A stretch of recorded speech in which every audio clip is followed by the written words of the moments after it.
Better put me more in touch with you would be a better prayer. So Mahavatar Babaji, my word, that's also, you don't pray.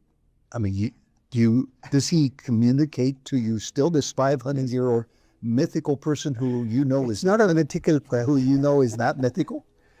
Well, he's not a mythical, he or whatever it is not a mythical person. And I can't say anything about this because I consider it's sacred boundaries which I cannot cross. I don't want to say anything about it. Yeah, sometimes it's not prayer, but one likes to adore such beings. And touch their feet once in a while. Because I have also in my past, if you believe in past life, in my past, been with Sri Guru. We call him Sri Guru Babaji. I've been with Sri Guru Babaji as his disciple. So for me, there is a very intimate relationship. And unlike Maheshwarnath Babaji, he will not leave and go away. He's not going to die to attain samadhi and leave his body. It's not going to happen. If he has to go, he'll fade away, but still there. Is Sri Guru Babaji still on this plane for people? You come across people who encounter him? Still? Well, I don't know, I can't be sure because there's so much Babaji in the internet now that many people might imagine they saw Babaji. So I can't comment on that. But that such a being exists and very much active even now, I have no doubt about this. Your book speaks about this in vivid detail, and I'm going to make a guess that most people believe every word of what you've spoken. I'm not so sure. Well, I don't know either, but if they get from page 1 to the last page, I might guess that by that time they might become aware that this man believes what he's saying to be true, of course. That, yes. Whether it's right or wrong, it's up to them. But I believe what I've said. So I understand why you're reluctant to reveal some of the innermost intimate exchanges. So let's go to another teacher, Shirdi Sai Baba. He died, his physical form died in 1918. You met him in the flesh. While telling me about your encounter with Shirdi Sai Baba, you told me that he had much to say about him, but that 6 years ago was not the time to say it. When, if not now, to say it? You're going to be 70 years old. You're an old man. I can say that because I'm a couple of years older than you are. Okay.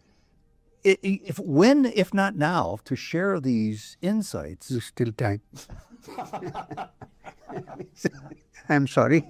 I am not trying to escape from this, but I know I told you that 6 years ago, and I still need to say that it's time for this.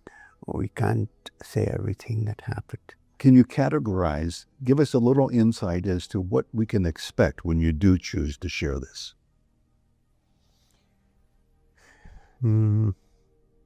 It was mostly a kind of breaking down of many images and many convictions which I falsely had about spiritual matters. He was setting the When records. Maheshwarnath Babaji was with me. At the time? Yes.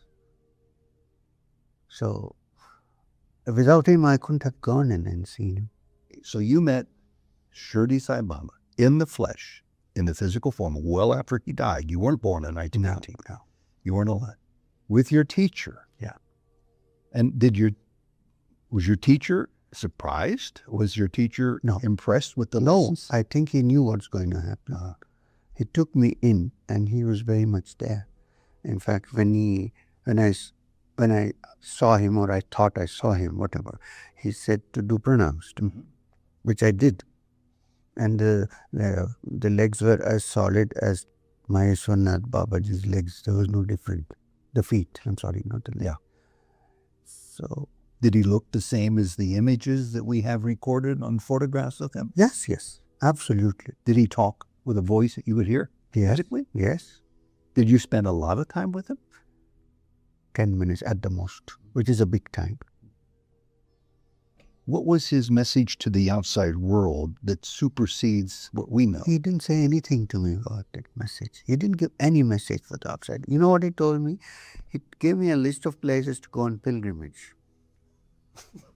He came back to give you a list? Yeah, and most of the no, he said something which I don't want to say now. That's a different matter. But apart from that, he said to go to these places, and not only that, he put his hands into his pocket and gave me a bunch of currency notes. Now, You mentioned that earlier. So yeah, it's all the more serious because a phantom, which is just an image, cannot give you money, which is solid. Which, in fact, I had one coin with me for a long time, and I was wondering what to do with it till one day I couldn't find it.